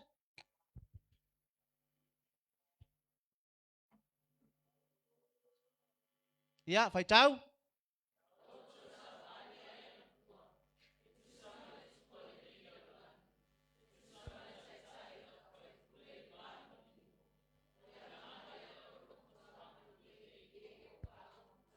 Amen. Ba ai fai mai lei a vai na o tou sa vali ai na mua.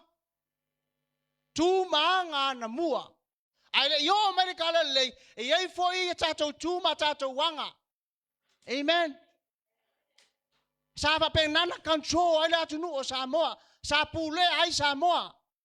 Amen. Tu sa matu manga le nei la langi. Tu sa matai tai o au fai pule o le vanimo. Nimo, lai tala noa, i mea ia, sa kanchoe sa kangi, amen? Le ka ngoko te kaltia e ono, whaatula nganga wa, o le malo sa tani, o ali silima, fai pule lea, nimo, o awa sa kangi, whamelo la ia, o le mele nga lue ngei, whamai makwai nga lue lako, mo lako e loto, whaalong na ta taa. O loo matuanga lue nei e ua whaalongo na tā. Amen. Me ngā e whiwe a o ai whanau iskaimi. E maa o lako loko. Aisea. Le ile spirit le. Amen. Menga e fiwe ka mo failo ainga. E ia ka nga ka fa long ka ma fa ma fa ku yesi. Amen. Le ile nga le. Amen. E mo mea tatou talo e tatou whanau. E eri kai me whike e ke e me rawa kali ia oe. Spirit of rebellious. Amen. Ma fuanga ke ole a whalonga ka. E le nga wai le loko le upo le kua e whakong e ke a langa lai sao wha i e kua le nganga lea. Amen. Apso lang pati lo watua.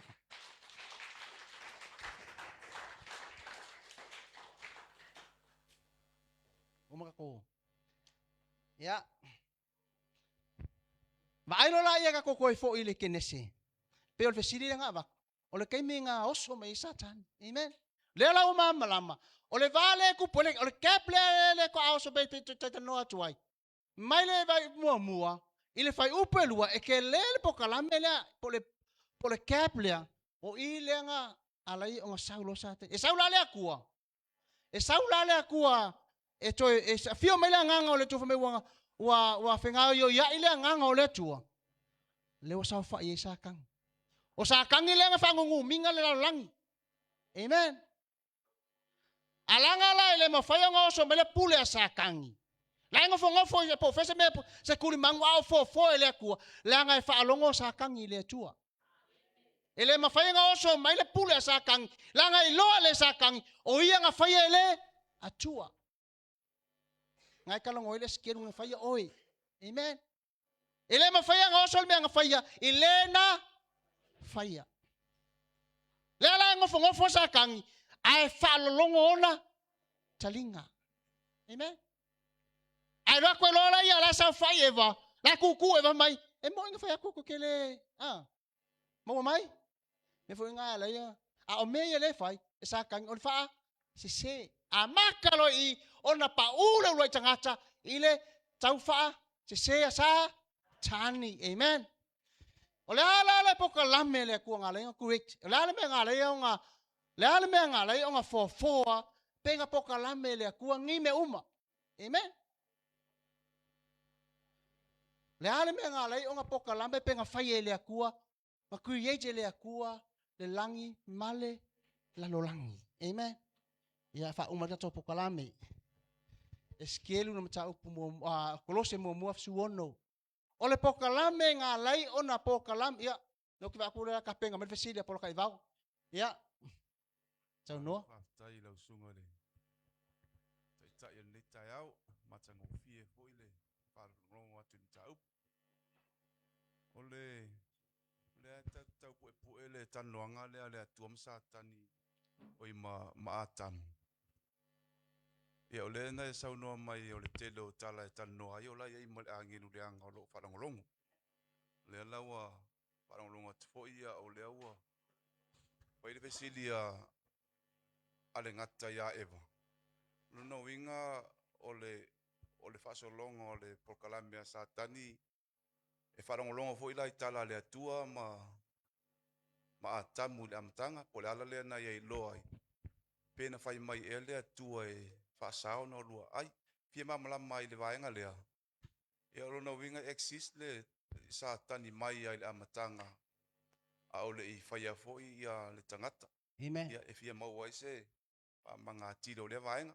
E fa time fesili. No tala no atu tu se yopu. Amen. Ele ia se sa. Ina wa tuli mai ele tua sa tani mai langi fa mai o va ai sa tani pa uma le langi.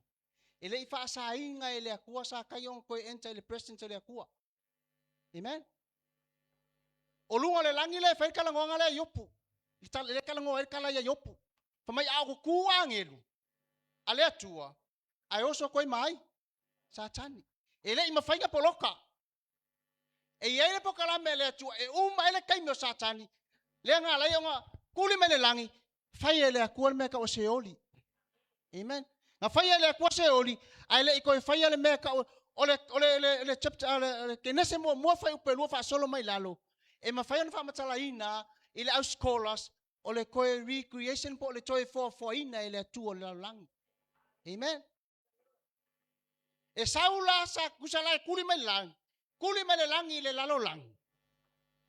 Ele ima fai ona poloka le ava noa sa tani e alu ai lumo le atua. Amen. O le kalangoanga le akua ma kama eva. Na kalangoa le lalo langi pol fatu anga e tena. Wo umanga lo lewa koe umanga saki uma le akua. O ila le ye sakang le fa longo ai. Ala ye le bangoa e kala e fa longo ai sakangi I ile pokalame le fa tino manga ngalenga laku sakang kalangoa saoa ile mele nga fa ye eva. E fa ye le akua ya atama eva. Amen. Ai waku sui o ngole winga ngale upu satani fa se. Amen. Ai le mafai ona polokai. Poka mamalama mai poka uma mai le ko mai se ko tau fa matalat. Ele mafai ona polokai na le abangoa e alu esa kangi ilumo o le atua. Ele mafai. La ye ku se moli mau mai ai. La e fa kanga ele akua o ngalu waku sa kang ilumo o le atua.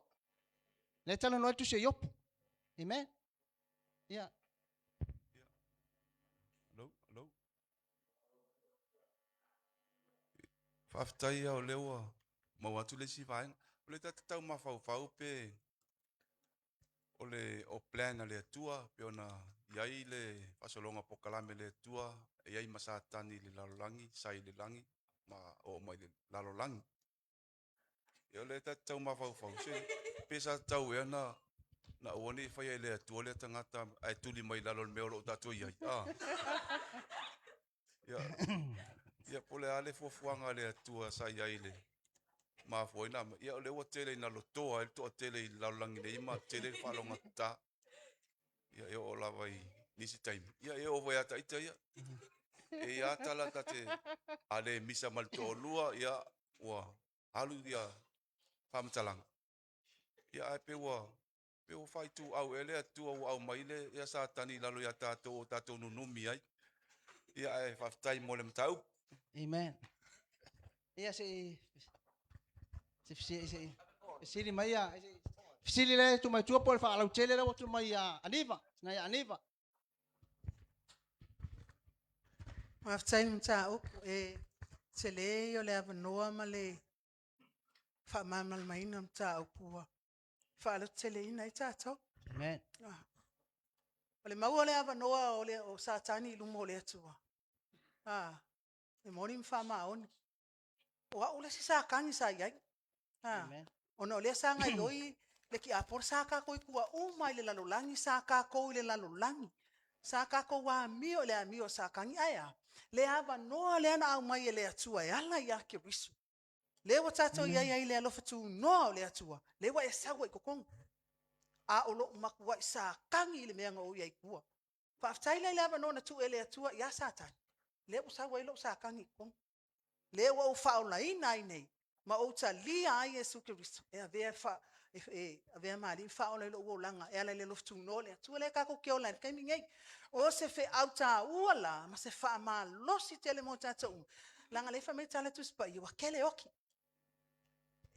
oki lo pai fa mai tala tu spa ia fa mai le tu o kele fia ile oti o le tangata oti o ai le oki le saka Amen. le alme na o ile tua pa mai le tu o ke le fia e pe ako le liu mai pe ako e sau ko li liu mai ke le yo sakan e fe ngai le aka ko ke ngofa sakan le foi ka ko I mai sakan le ai nga le anga o sakan ko kongu ya ka ko o le alma na onga alu lai ai le vanoa ai le time e tapuni ai le alof tu no le tu pe am sau no le taita io le ai le vanoa la e va mai la e ku mai sa ia le se o kako ki o ye pe afai tato te le tali ina le no le afa tai Amen. no Ese si.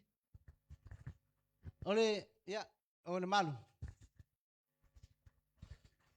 Ia, whaftai mo le wanoa. O sia o mala mala ititi ai i le fisilia na fionga e plotai vau. O lo tau atu i le fisilia plotai vau. Tupu ai leo se manatu whapea. Sa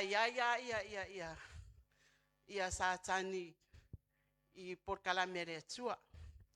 Ele I ave e sea ele atua sa tani mai nana Port Kalambi. Olo uma manatu. Tu whawhea ngai ele atua mea. Wa tato ole a mai o sa tani e whaile whaasosonga la langi e te ai Port Kalambi ele atua. E yailo na tā ua na laina au mai ele atua. O I e au mai e whai ele whiriwhiringa tonu a tangata. Po o whea le mea e anga e yailo na whiriwhiringa pena te whiriwhiri i le tūlea sātani. Pe whiriwhiri i le tūlea le atua. Tu mai lai a tātou. O leo tātou te tonu le whaalatanga. Ua tātou malama foi. I le mea e te tau o na tātou wa anga e iai. Amen. Ma le mea e te tau o na tātou wola ai. Wa e iai ale taimi e tātou te oa i tua. Ai ei foi le taimi. Tātou te langona i le whamaulalo lumo le atua.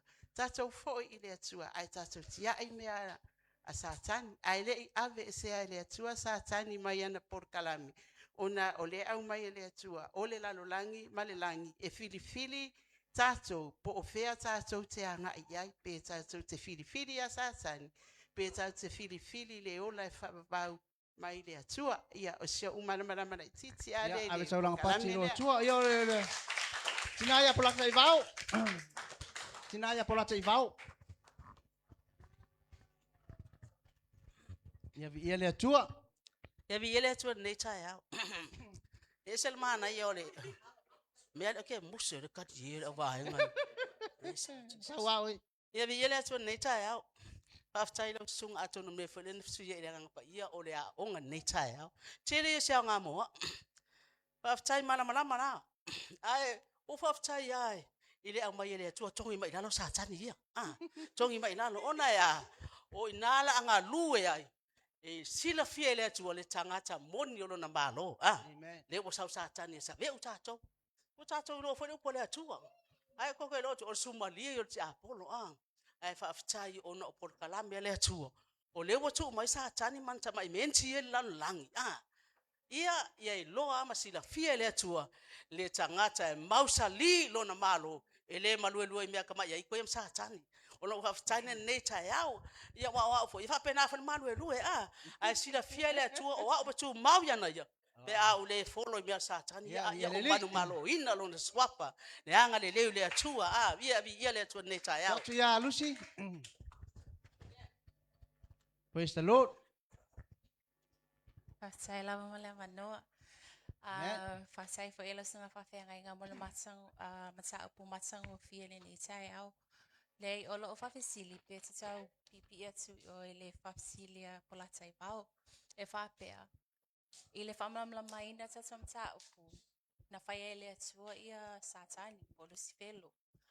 Ina ua sila fiela ele atu wa lianga. Wa lialia ia na mi lianga le. Ona fa pela ia na fa ele atu se oli. Ola fa fisili la lo sunga fa fe ngai ngo. Pe ese ala na le la foi lo ese o li ya satani le time. Ai le fo ina ya le tangata ata mama eva. Le olo fa fisili ai po le mea ea wa uma na fa tsatie le tsole polo Kalambi. Ina ia to etu I momo ina ele atali o le tangata le ulo satani. Ia matato anga e to le ile le ola fa va matulanga fa pena. Olha lá o facito. Ia vi ia le tua. Sa langa pati lo tua manga ia. Ia ke sili ia ngata foi. E ko ka kala ai lo. Ia se Itali ia si sauia. Sauia Tina ia para tuo. Ia vi ele tu nei vai ngore tai au. O ka semana ia tsa wa onga. Praise the Lord. Ia ole fesili foi ele ale sunga ia plotai vau. Ia o sio mana tu ye. Na ia sa tani au fo inga le tu ne la langi. Pe voran sa no fa tu ia lusi. La minga le tu li le taimi le ke minga na fa ye via le finangalo le tu na o fia poto sa tani. Pe yo la matanga tsa tsomtsa upun fa mai. Ele o mentioning a mai le se oli le taimi na fo ina ele na langi le tu. Pe tai o le la va tselo langona sa ia satani Afrika foi le saure ngatanga sa we ia satani anga ia eva Le na fai ia e moni e na fetala ia tu le tu ia te o lua e te lua le a ai le la au. O inala le e mausali e lo manatu. Le ai pe ona e sau noa. Na mua au mai satani e muli i olonga winga le ngalue mea le fina ngalo le atua. A olo o iai foi masatani o lo tau mawhai satani. E tau fasise le langa mua fasise satani eva. Amen. Ang usafo ngai mai ka yo eva. A nga wale se lo le ai sai ai a satani e peta. E ke le foi se mea na pokalame le atua ina watuni mai satani le lalangi. A wa anga le ai satani. Tato te le loa le me o le anga fama walunga. Tato te le loa foi le me o le anga o le mulilua. Tato te le loa foi le me o le anga o le tau fai. Ah, ke le o me yo ka ko loa. Ai peta o le pokalame le ale atua. E sa ili ai le fana o moni matangata o le ainga o le atua. Ia malo tali ia malo fana o lava fatai. Ya. Ya o. Palap. Ya, fatai lava mole. Testing 1 2. Ya fatai mole lava noa. Ya. Fiskidia le sunga fo ya matiu ni sa ya satan.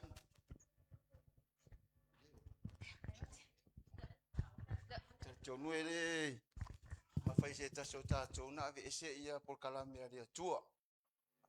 E pa wal fa no anga i o ni tanga te le tua no le turi mai a tato satan. A satan no turi se sia tunu satan. Ai fa sa o to tato se manura tato te le ole se o langa fa satan. Pe yo le ola muri dua fai ta anga. Ya na do turi sa o mai le tua ya tato satan. Ya satan no turi se sia tunu ai fa sa o to tato. Tato te ami o tonu ai pea i te mi uma maso uma. Vai pere upura fiong pa ia lea tua ia. Fa fitu nga funa fitu na pa ura mi o tonu ni aso e tas. E rea ia se so tato e uma se aso o ta... Asa tau na turi sa tani te spangi ka ese atu. Ai fa sa roto pea tato. Ia male nganga whalua. Ya. Halo, fatai. Ese skoe. Ese si. Ya ole. Pa Wapo. Ya, tai lawa pasta mo ni mo matau pu matsango fi ni tau. E pasta ngole fesili lava e fia malama ni tau pina sau no ia platsai vau. E mai pina fa longo la ia satani le tsanonga le tu matam pina sau no fui maunu. E kaunga sau me tatu ti ai. So ole aso so langona ia fa mo le pasta ki fia malama tulangan na. Pe asau ala le me tatu ti ai. Ola ia tson satan di pia umono already sau le me tatu ti. Pe ole fisilina fi ma fa malama ni tai au fa mole. Amen. Ole pilioka po le kaimirenga ia satan. Ele sau Yesu Kristo. Amen.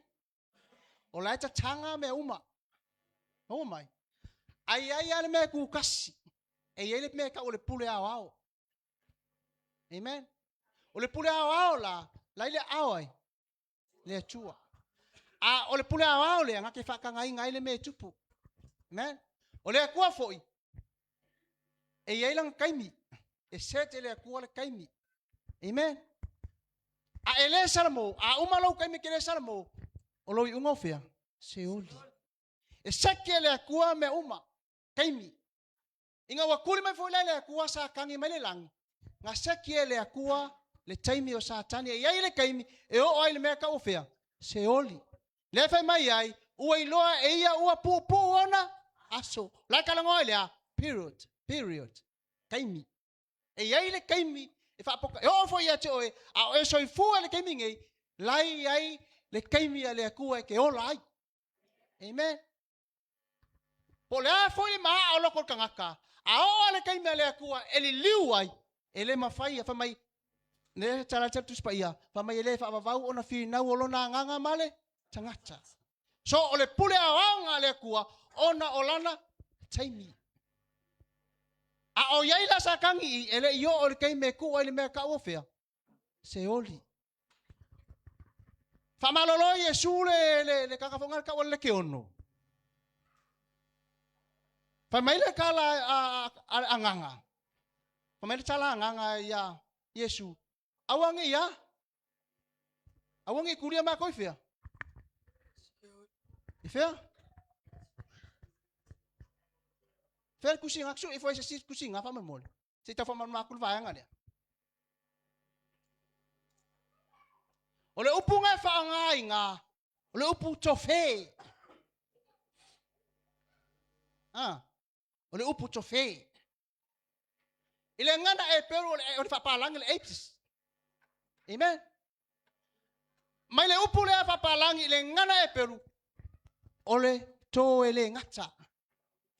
Ole to ele ngata. Po o se oli. E loa le spirit dia. Ala nga fa ya Yesu. E loa le la wali ele yo la ko kai me kuli ai fea. Se oli me lo le Yesu. Oi fea. Poa. Amen. Mau mai. Ole kai mi e seki e le atua. Amen. Ko mau mai. E fai aku Yesu e ose. A fai mai. Awan kulia ma ko fe. Awan ki kulia ma ko fe. Ole upunga fa nga fa palang le ai pisa. Che kare ro ka ke o le ko pole. Okay ngangu pulang fo le. Okay le pole ai ko ma ko. Amen. La ku sa le ka ko. La ngo kama ia. E sasilo. Ia ka se fai ngo oi. Amen. O mai le upunga ile ngana e peru. Ole ile fa samoina. Ole to ele ngata. Ia mangai nga. Ia ko fa lifo le si lalu ifo ape mo lalu ifo nga yeni si menga.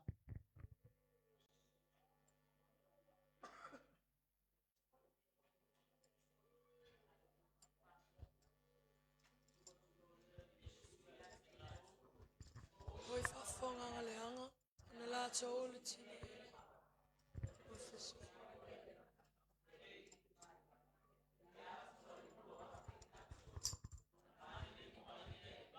Ole upunga ko fe. Ile fa ngana ile pole mai ngana e peru. Ole to ele ngata. Ngai fa palangi mai nga ona swinga ile translation from version to version ngai ala ga pe tau finga cha. Amen. Aya ka ko wo mai le original pole me nga ko mai ai. Ole mele musua ya spirit ya po ke monia. Ele fi oi me tau tole ngata. Onga I e olo yai ele mafanya ko ya. Ole I lo ka oko yai le lato yunga. Ole kaimia le ku wa seki e olo I vaseleringa. The end. Amen. Kula le ku ya ti o mau me ka ole free will. Amen. Na fa samol free will. Fa na. Ole loto faitalia. Me nga le ku ya ke oe e fai ele me ka ola u filinga tonu. Amen. Ole aku e so swangi la u filinga. A oe ke faya le final decision. Amen. Peke fia alu I. Amen. Peke fia alu le ola e fa vavau. Pole o te fa vavau. A o faila la wi filinga I. O ile nga lue mai esa kangi. Le nga kau avaku ile mea kau ole loto. Le loto maa. Pole fa alonga ta. Fa ka waso telinga fa ta waso mata. Ma fa maa ina le loto. Amen. Mea lai alai o nga ko kele ka ngaka. E ole tua nga vale. Ai le ole ku kauma. Kau. Ono lo nga lue mai ku ole spirit la. Ai ele kai mi ua seki le akua. E umai le taimia satani mana au. Ia ole. Tina ya po. Umaro fe siri lea. Efna. Ia wakulo mal me mulmuri. Kakumalolo fi aitangata. Ia viele atua matango fiele fa so fo imale a onga inole. Fa onga inole upole atua le tai au e fa atu manatu. Amen. E dalanga i fo ifina ngalo. Haleluya viele atua. A ola o mafau ile fesili le o tele na au mai lunga le nei tai au fai mai. Pe ai se ala le mea o tuli mai ai le atua sa tani le lalo langi a fai mai. Ai se ala le mea o kuri me le atua sa tani le mele ka ke yai le ai Amen. Na mua au mai ele atua sa tani le lalolangi. Amen. Ele amele akua le mereka ke yai le mua mai sa kangi kongi mai lalolangi. Le langa sauloa sa veu ilunga le lalolangi. Ona toi fua le atua. O le lalolangi ua matango fie fe mai o sila atu. Ua le leima matango fie. Le lana tu umai ai loa pe fua ina ai ia Eva ma atamu. Amen. Eva va aila ia ile fa mani anga le atua ina o mona fai Eva mata fai mai ia uruola ma ia fana fanau ia tumu ai le lalolangi ma ia fa ato i lalo ia fa mai na fai ele atua atamu ilona fa atusa le atua fa mai na ia na mai e fa ato i lalo ai sa atani haleluya vi ele atua atato va ai mama tau ia ile amatanga male fofoanga ema eu fo i por kalame le atua male amatanga ele atua ona fofoaina amen fa mai na fai ele atua e fa ato i lalo ai le lalolangi ai le se le lang o sa atani le wai le lalolangi fa mai ia uluola ma ia fana fanau ia tumu ai ma fa ato i lalo ai longo winga e fa ato i lalo atamu sa kangi lo wai le lalolangi ai fa mai ina ua pa ula le ulua i tangata o le ana fola ele atua e fa nau le tama e tu i momo le ulu o le ngata le ana fa se atamu ia o se malama na ma le fa so le nei tai au ia mawalunga ele vi inga o le atua Amen. Pati lo tua. Tua pa tua ya efna. Partai mo le avanoa ia atono le wa ma wa mai foi le uso ma vai asunde ia le atoana ngale por kalame le atua au ina mai na alo to atasi ia fa ma ngalo ma ia sa to sala ai ole pesefsili ia le foi na to fa longo atu ai tele o te mine a fa pe se o fa pe mai lo la ia le tato ia langa wa tele la fa so ngal fili ma te apolo pe wa tua e uma le fili le nganga le fili ma te apolo a le wa ma ua fo tsa noanga le fa fengainga fe nei tsa au o le filinga na tangata longo winga e te tau ona sau mea uma lo tato iai e toto Yesu Keriso e fai e tato le fai inga tonu ai le o le fa apea mai o malosi mai pea le fili ma le tia apolo le nganga na ma le maftai tele lava le nei tsa au Ya ave so tolong pati lo tua. Dia le tua. Ya. Kui folola ia le tato tu sila na fai atuai. Kolose. E wo mafa mal vanga Kolose mua fai poiono. The purpose por fa moe ngalai o nga fai ele atua me umane. Amen.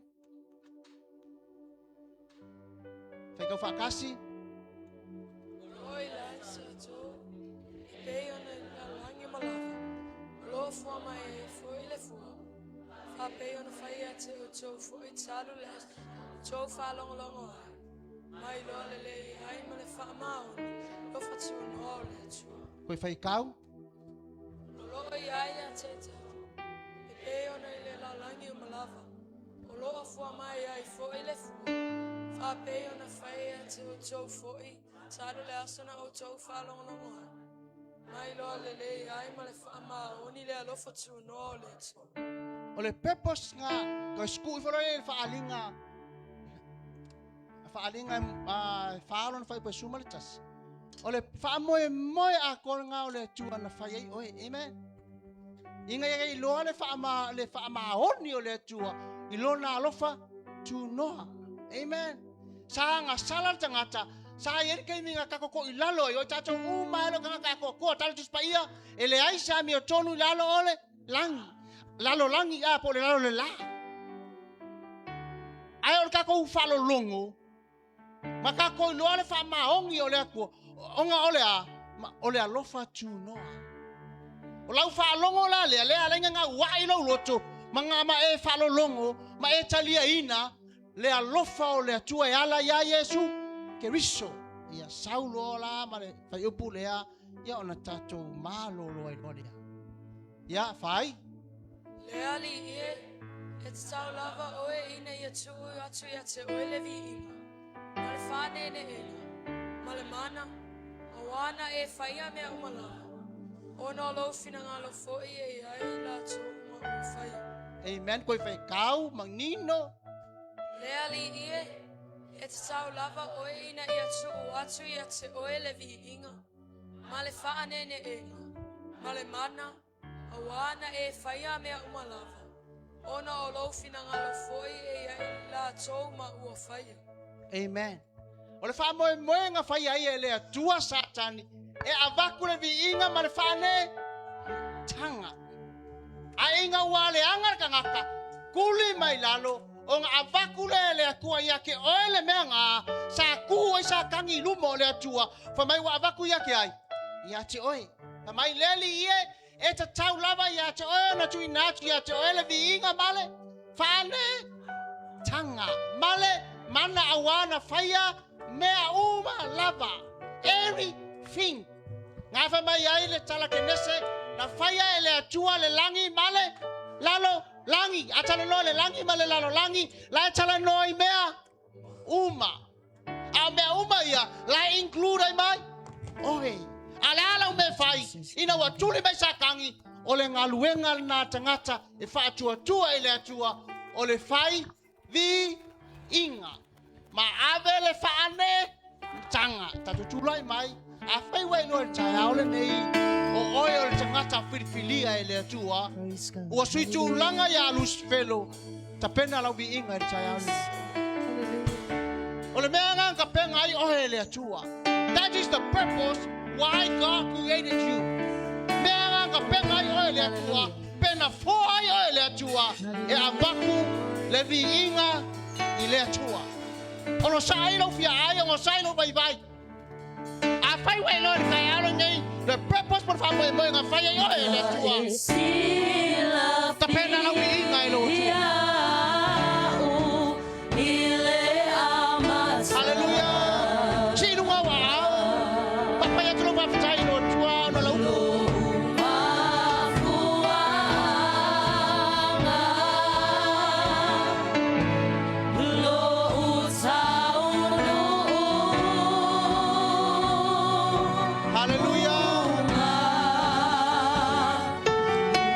Jesus,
Ia vi ia oe lo mātou tua ni nei tai au. Ia tuma wea tia te oe le vi inga ma le whane ne enga ma le mana. Lo mana lea le tua o mātou wa aia le nei tai au lo matau tia. O wha malama la mai nai nisio mea e pong sai la mātou wa ai ma la mātou whaalongo. Awe whai loa ia te mātou e ala i le nganga o lau o fionga. E whaalau te leina ma whaamalama la maina o fionga le atua. E leo tangata le vi inga e foi ia te oe. Whaftai moro e ka le sia le nei tai au. Whaftai o mātou loto le atua e ngā lue ai. O se ele a malu ma se ele le leilo mātou tua. Ia pa ule fatu le leile nei tai au. Ia ua fionga pa ia. Sala foi o mātou loto. Ia whaalo le ina i mātou ma mātou samavali au wala. Wa o lo le afina ngalo lo mātou atua. Ia vi ia oe le atua le nei tai au. Whaftai moro a inga e ka le sia. Ia vi ia oe i la upulo mātou atua. Mwhai na mātou au ina mātou whaalongo ia. O loua nganga pa ia. Whafetai tele tama. Whafetai mole nganga pa ia. O lo ngā lua le mea nei mātou wa aia foi. Le ngā lua mai a te mātou. O ma whai ai o na mātou whalolongo. I lo wao mai. Ia vi ia o Yesu. Whatau wa o mātou tangata. Awe tau langa pati lo watua. Ta pena lau tau langa. La se mea wo huina. E te whatau langa ai lo watua le ne tai au. Hai tau langa ma pia pia. Hai tau langa ma loto oli oli. How can I let him down? How can I let him down? He's Hallelujah. so good to me. God is good. God is good. God is good to me. How can I let him down? How can I let him down? How can I let him down? He's so good to me. God is good. God is good. God is good.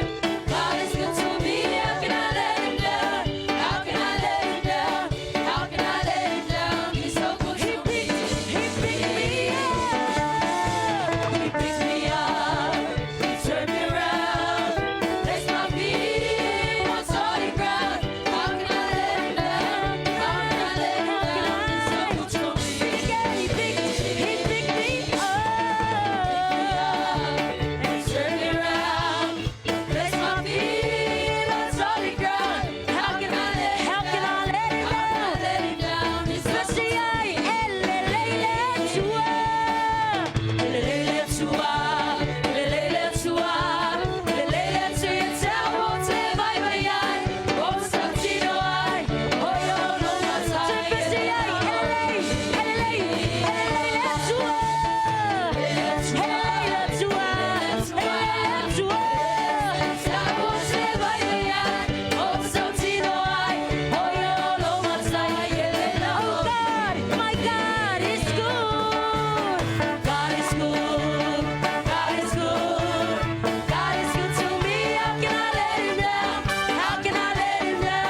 How can I let him down? He's so good to me.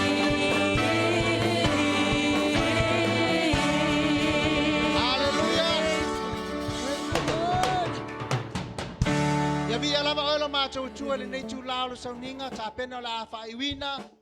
Ia mātou tu ina atu tau langa ofo. Tau langa sifuluai. Tau sose tau langa le li ie. Alo ainga e ka le sia le nei tai au. Tu ina atu i o ao mo le whapa ia ina. Whapa ia mai oe le tua. Ala esa se uma na maua ai. Ma whapenanta pena ai. Nei tau langa. Bala au i o manuia. Tō mai le langa. Pa manuia ai ala esa se uma na maua ai. Pe whatino ai. Ngaluenga bisinisi. O le alofa tulai so se mea tama mātou te le malama iai. A olo e sila fiaina me uma. Ia e tatala whai te tōle lang. Ma e whaamanuia lau e kāle sia le whai te tūlang. Sirisili ona e whaamanuia le tua i o lātou loto. E ofo i nā tuaina taulanga. Ma lātou talia i nā aina upu. I le loto fia ma le whamatai. Nā tāpena lo ainga anga i ainga. Tau tau le toto Yesu Kiriso. E anga i atu, po i atu i ainga. Tau tau le toto Yesu Kiriso. O ani pale toto, o ani fitai nunga le ala. Ta mai te sila pia lo mātou nunga na. Ia whapenana i pe soso ani mai. Mātou lea te talo ta mai. E ala tua Yesu Kiriso lo mātou li me paola. Tuma mai o mātou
Resili